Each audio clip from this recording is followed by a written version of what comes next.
Welcome to Headline News 24/7. Please click like and subscribe. Trump just found out who has been secretly recording his private conversations will be held to pay. Personally, I would not want someone recording their conversations with me. What I say or don't say isn't the point. It's a matter of freedom of speech and my viewpoint. Even presidents should have an expectation of privacy unless it pertains to national security or illegality. Since Trump has been in office, he has been plagued by a ton of leaks from mostly undetermined sources. I am sure that vexes him. Trump is frustrated that he has not been able to put the leaks to an end entirely. The best way to do that is staffing with new people if it is legally feasible. Many of those that originally came on board the Trump administration are no longer with him, and there are a couple of them he has had an issue with. Omarosa Manigault Newman is a former aide to President Trump. It turns out that she secretly recorded private conversations she had with the president. Trump will be furious if she goes public with them. The president is fond of Omarosa, and it must have hurt to find out she did this after all he did for her. Multiple sources are now reporting this according to the Daily Beast. At one time, Omarosa was a contestant on Trump's reality show The Apprentice. I didn't watch the show, but I understand she was on there more than once. She is now coming out with a tell-all book about her experiences in the White House. The title is Unhinged and is set to be released on August 14th.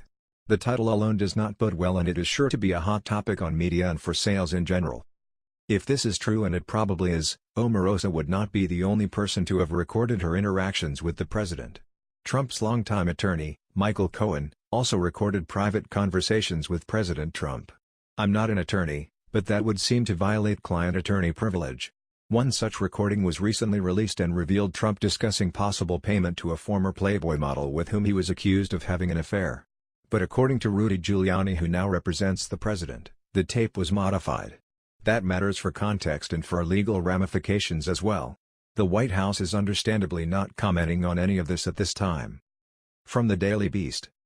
For months, it has been rumored that Manigault had clandestinely recorded on her smartphone tapes of unspecified private discussions she had in the West Wing. Audio actually does exist, and even stars Manigault's former boss. One person confirmed to the Daily Beast they had heard at least one of her recordings featuring President Trump. Multiple sources familiar with the Omarosa tapes describe the recorded conversations between Trump and Manigault as anodyne, everyday chatter, but said they did appear to feature Trump's voice, either over the phone or in person. The mere existence of such recordings represents a dramatic betrayal of trust by a one-time confidant who has since abandoned years of professed loyalty to the president and has apparently decided to profit off her years of closeness to Trump. Trump particularly loathes the idea of being recorded without his knowledge, and felt especially irked and betrayed when news broke that Cohen had done so, as the Daily Beast reported late last month. Simon & Schuster, the publisher of Unhinged, responded to the Daily Beast in a statement. Without commenting on the specific contents of Unhinged, the spokesperson said, "We are confident that Omarosa Manigault Newman can substantiate her highly anticipated account of life inside the Trump White House. Legally, she had better be able to do just that. She and President Trump used to be close friends. This is not how you treat someone that you truly care about." In 2015, Trump tweeted about one of Manigault Newman's television appearances, stating, "At Omarosa, you were fantastic on television this weekend. Thank you so much, you are a loyal friend. I guess loyalty only goes so far. We'll see." A number of excerpts have been leaked from the book. They show Omarosa and President Trump are no longer close, to put it mildly. In the book, Manigault Newman reflects on an interview the president did with NBC's Lester Holt, saying his mental decline could not be denied. In an appearance on Celebrity Big Brother following her departure from the White House, she can be heard expressing concern for the direction of the Trump administration.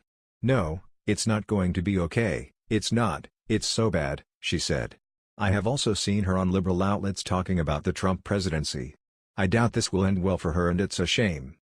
In a page from the book, Manigault lays out what she describes as her and Ivanka Trump's involvement in an attempted White House purge of leakers with Anthony Scaramucci. Along with his comms directorship, Scaramucci had a secondary job. He was apparently the hired hitman, Manigault writes. "Very low-key, Ivanka Trump went around to the original Trumpers, the loyal soldiers, and asked the team to compile a list of suspected leakers.